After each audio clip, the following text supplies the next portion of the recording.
Hello, and thank you once again for joining us here at Bath Spa in the university's TV studio as we again delve deeper into issues surrounding media coverage of women's sports.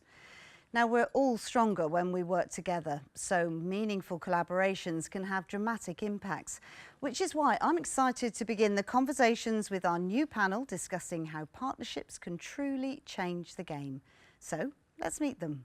Hi, I'm Nicola McKelvey. I am Head of Communications at the Women's Sports Trust. We are a charity that was set up in 2012 with the aim of making women's sports more visible, more viable and ultimately unstoppable. Hi, I'm Lucy Ford. I'm one of the co-founders and directors of Her Game 2, an organisation that was set up in May 2021 to tackle sexism in sport, specifically in football, rugby, ice hockey and cricket. Hi, I'm Emily Lyles. I work at the England and Wales Cricket Board as Team Communications Manager for the England women's team. Hi, I'm Gaurav Behel, co-founder at Sportsworks. We specialize in live broadcast and sports production. We started in 2004 and we have about 5,000 hours of live sports production experience. Hi, I'm Professor Abhijit Roy from the Department of Film Studies, Jadavpur University, Kolkata, India. Though I'm from film studies, my interests have long drifted towards media studies. And in this particular project, I'm interested in the media representation of women's sports. Thank you very much indeed, panel. I'm really interested to hear about the different aspects looking at India and the UK as well. So how can collaborations help? I mean, can governments, sporting bodies and media organisations help the growth of coverage? That's what we're here to find out. So let's start with you, Nicola. What is the Women's Sports Trust doing to get the message out there? Look, I think one of the things about the women's sports industry is that it is much more collaborative, I think, in my experience, than with other sports industries. So you do find government bodies working with brands, working with media organisations. So what we're trying to do is just really show the value and the benefit of women's sport, so to try and show that there is a diverse audience of people watching it. There are sort of new people coming into it every year. We're seeing the figures grow on an annual basis.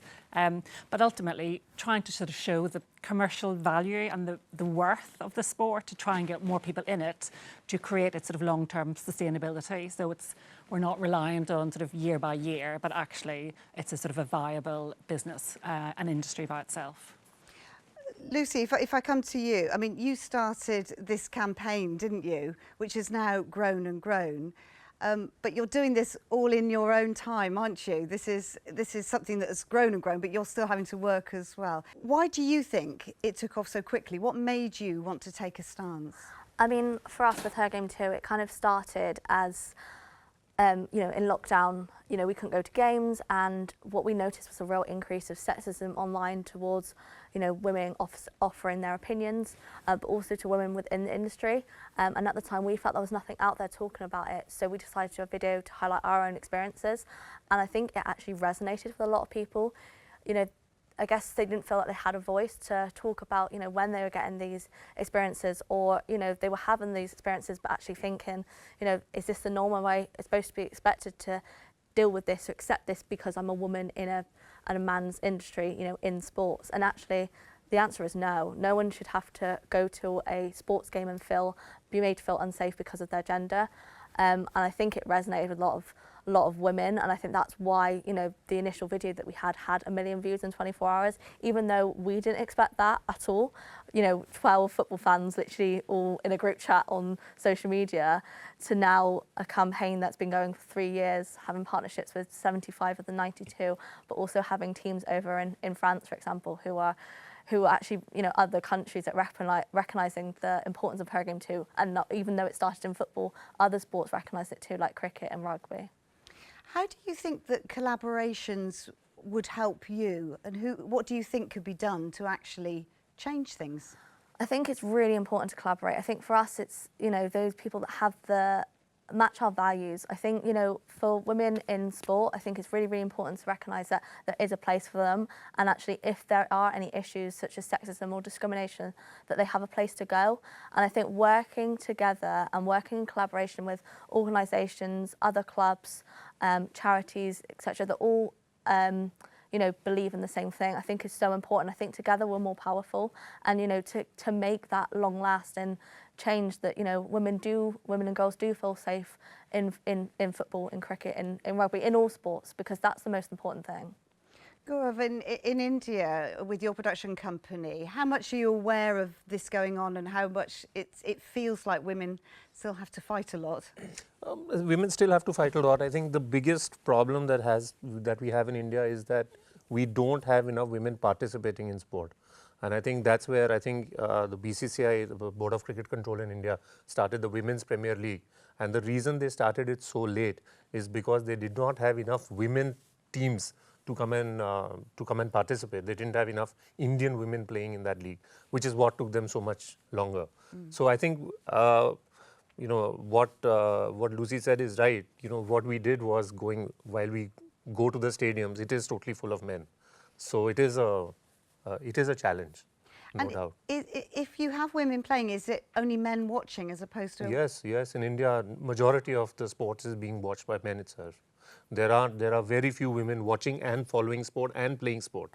So it's as much the government's responsibility as it is the, say, parents' responsibility to encourage girls to play sport in India. So yeah, the numbers are much lower. Abhijit, I wonder if you could give us some sort of cultural reference to this. Why is it that, you know, women are playing, they're not watching? What's happening here? Well, of course, I mean, broadly it is the larger patriarchal setup, you know, and it is not only specific to India and South Asia. You also see that some level of it and some aspects of it are actually strewn all over the world. There's no doubt about it. So that's the fundamental thing.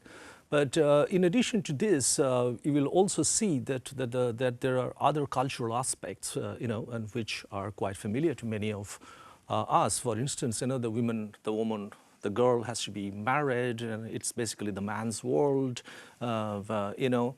And they're actually given, you know, some other logics as well. For instance, you know, you have to go through your menstrual problems and what the society will talk about you if you go out and play. And especially, in fact, we at one point of time, we were actually having a survey, and many of these women were actually sort of telling us that they are taunted and they are trolled, especially when they go out, about the dress that they have to wear, especially somebody playing football.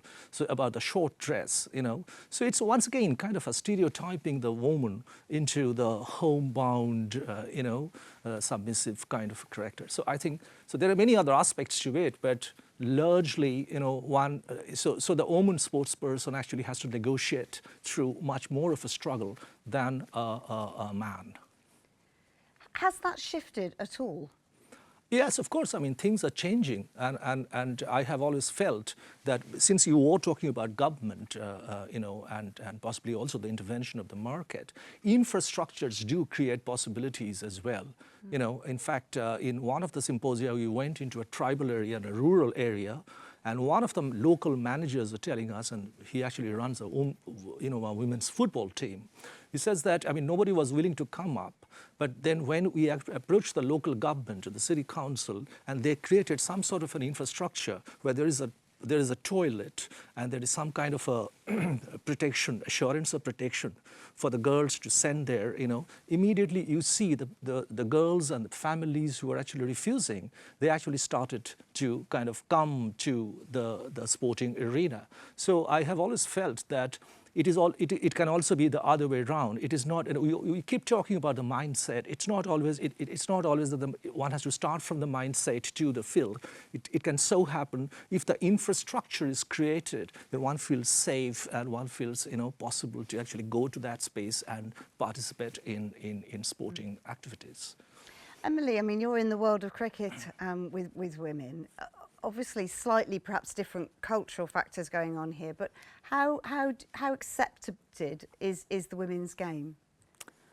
I'd say increasingly so, to be honest with you. I mean, having had the privilege of working in football, rugby and cricket, I think helped massively by the Lionesses and their success and their impact and their sort of wider societal impact. It goes without saying, but I think more generally there's an interest there. There is a crossover of audience, so you will see your traditional male cricket fan, football fan, rugby fan going to a women's game, but then there is a broader audience in terms of a younger audience, female audience. So I think I think what people are starting to recognise is the experience might be slightly different, but ultimately cricket, football's football, and people go and they are starting to follow perhaps the players and players as individuals as much as the individual teams.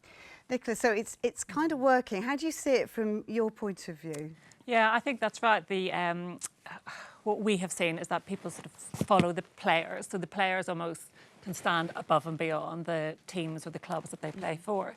So for us, we would like to see more of that coming through in brands or the clubs who are, I guess, in the job of promoting and driving interest in those women's sports. You know, use those players to try and get more people engaged, find different ways to engage people, because yes, cricket is cricket and football is football, but you do want, it is a slightly different audience that you're attracting, so you need to sort of slightly amend how you promote that to those people to try and increase that base, so you're not just going for the same people just because they follow Chelsea men's football team. They're not necessarily just going to follow Chelsea women's football team. So there are different ways I think you have to sort of change to try and increase that audience. Lucy, what's interesting is that you're finding this is really tapped into something, isn't it? And clubs are wanting you to help them, aren't they? Yeah, definitely. I mean, when Her Game 2 started, we did a survey quite soon after the video came out, and out of almost 400 responses from women either within the industry or fans, over 93% said that they'd seen sexism online towards a woman in football. Over 63% experienced it themselves online, and over 58% experienced it in a pub or ground, which was really, really significant. And a lot of these fans were saying they didn't know where to report or feel comfortable to report. And when we start to initially approach football clubs to say, no, this is what we're about, like, have you got these reporting systems in place? Are you, making it safe space for women and girls? A lot of them said, well, yes, we have a reporting system, but it wasn't well advertised, or people didn't realise that actually sexism came under the brand of, the discrimination, and it actually is important to recognise that it is a discrimination that can be reported.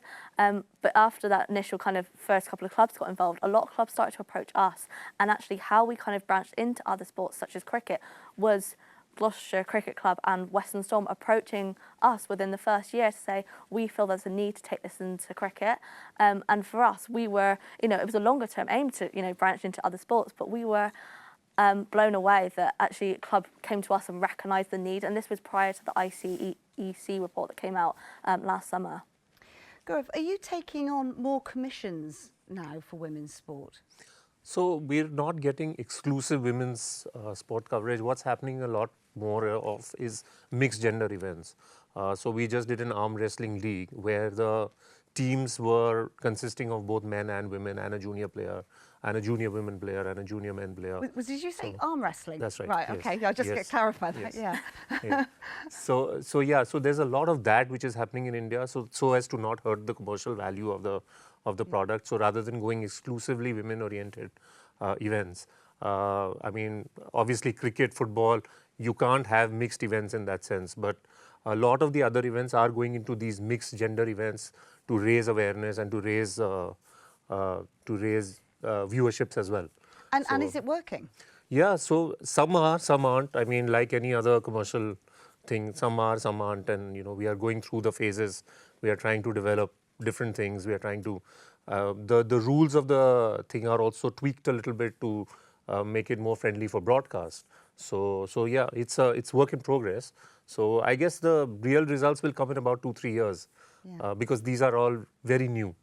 And for companies like you putting out stuff like that, I mean, it has to be commercially viable, presumably. Absolutely, yes. Yeah. So the reason why we are doing mixed events is so that the commercial value of it doesn't get hit.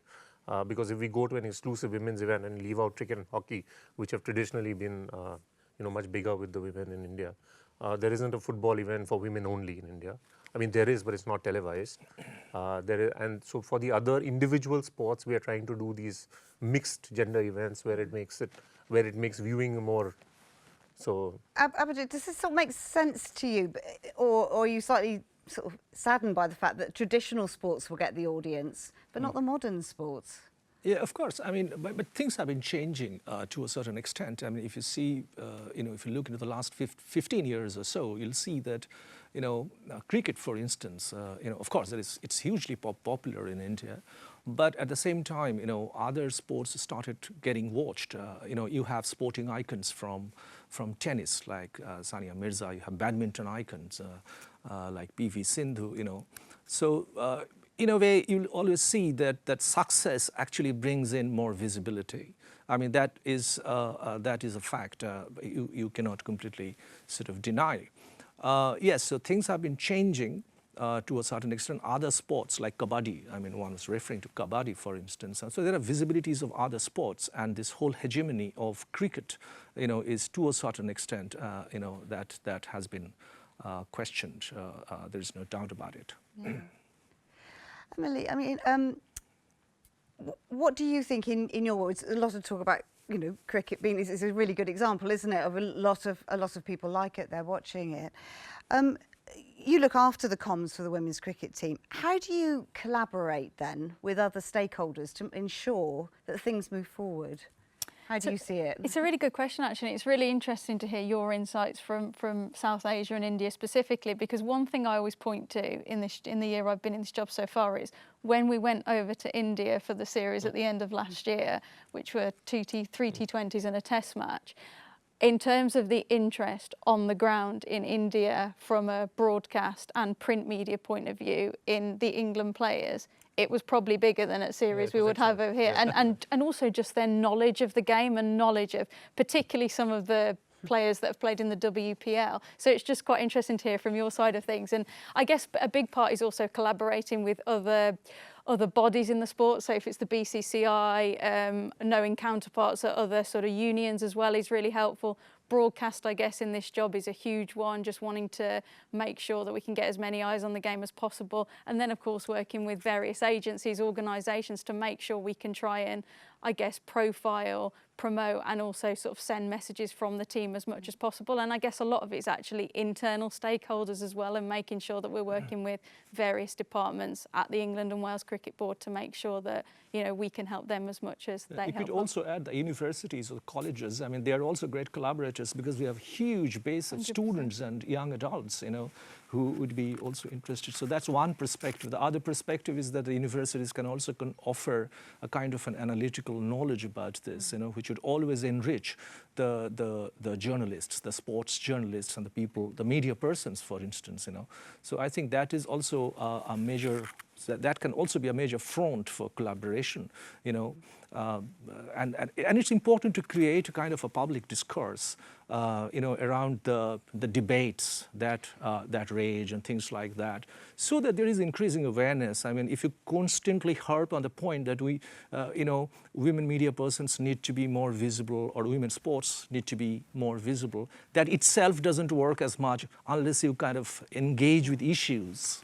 Nicholas, if I ask you as well, I mean, how important is it that those who are already in women's sport do engage and with the public and kind of make themselves visible as well? Yeah, I think, you know, we've worked with a lot of athletes and I think they all feel almost a sense of duty to sort of make the women's sports industry a better place. So not just for themselves, but for the future generation. So there's definitely a...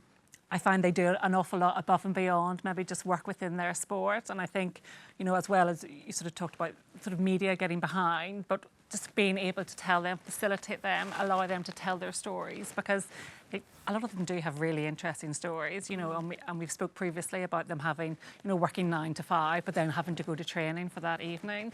So just that more human interest. And we know that women's sports fans are interested in that. They want to know about the players. They want to know about the skills.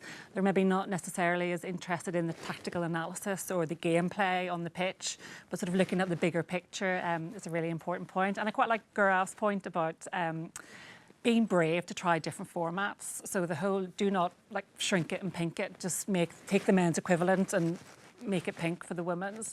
But try new things, look at different tournaments, look at new competitions, other ways that you can then help spread that message. And if it doesn't work, it doesn't work. You know, you have tried it, let's try something else. Let's keep being innovative.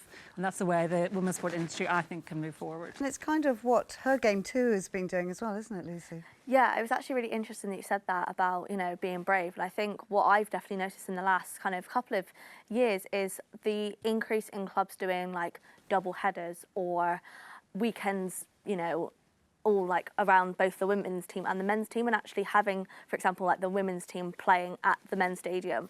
Now, obviously, some clubs have gone above and beyond and actually had their women's team play at the home stadium throughout the season, which is amazing. I think that shows how far it has come.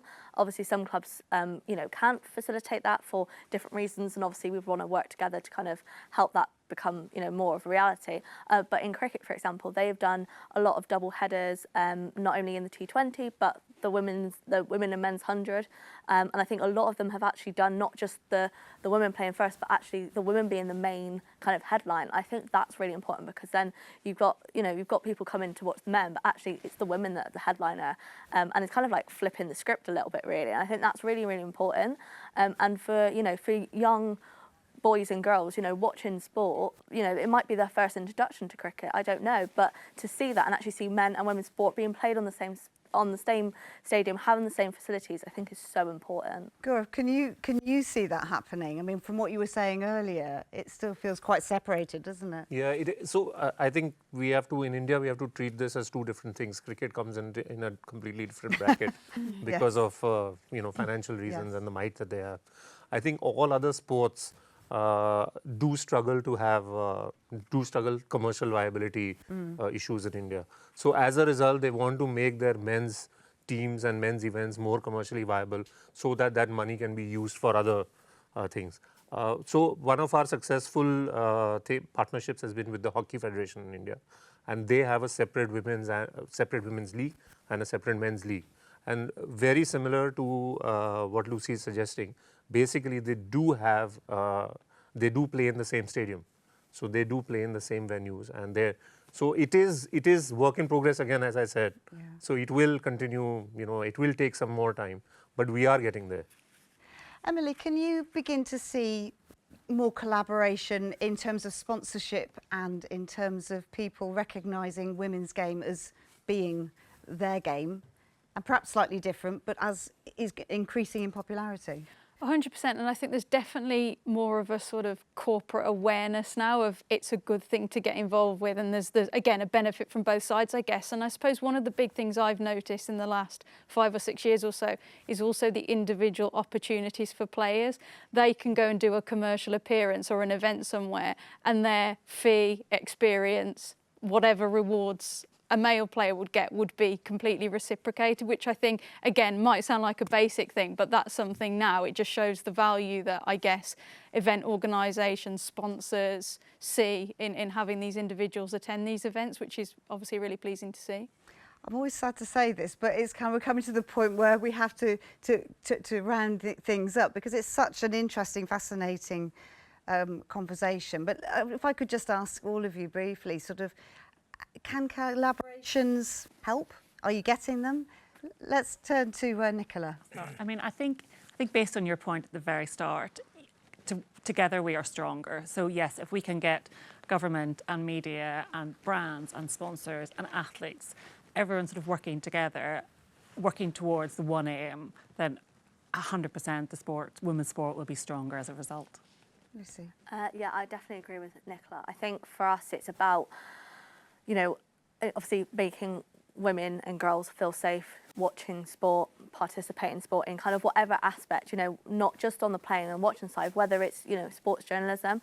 And I think, to work with organisations that match our values, and, we all working toward the same goal, which is to make women and girls feel safe in sport. And I think that's so important. And, even though currently, we don't have the funding, I think, as funding kind of increased, to provide those opportunities for grassroots, I think that's a massive thing.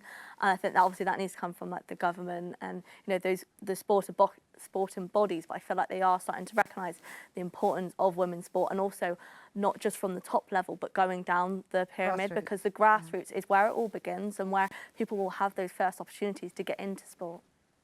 Emily?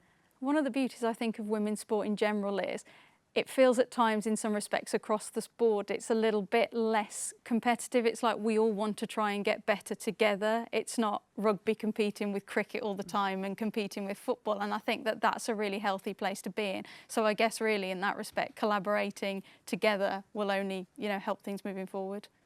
Gaurav, what's your thoughts? So So I think it's a little bit of a chicken and egg situation, at least in India right now. I think the onus lies as much on parents and schools to make sure that enough girls are participating in sport, just by interest. I mean, just to follow sport, to play sport, just to so I think that's where we need more participation in India, and the federations and the governments are doing their work already. So they will step in once we have enough numbers of girls participating and being part of the. So yeah, collaborations, yes, but I think it has to start at home. Abhijit, do you think history will allow that to happen, you know? Well, I mean, from the perspective of the university, and our university, which is, houses, around 11,000 students, and we really think that, popularization of women's sports is one thing, but at the same time, we should try and sort of work towards a sensitive coverage of women's sports, gender-sensitive coverage of sports broadly and women's sports particularly. So intervention, is crucial for us, and this particular project, in fact, is a testimony. Sportsworks, New Delhi, and Jadavpur University, Calcutta, and BSCU here, and in fact, our collaboration with a rural college and back there School of Women's Studies and Department of Physical Education, and we're trying to create some kind of an ecosystem along with sporting bodies. We have a standing collaboration with the Cricket Association of Bengal. In fact, cricket matches are played, in a stadium which is owned by Jadavpur University.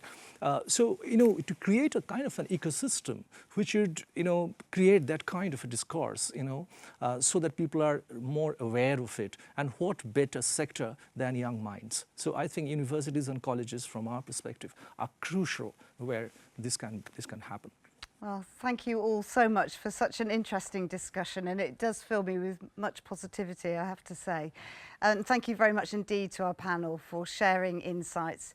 Change is happening, and we hope these important conversations will continue.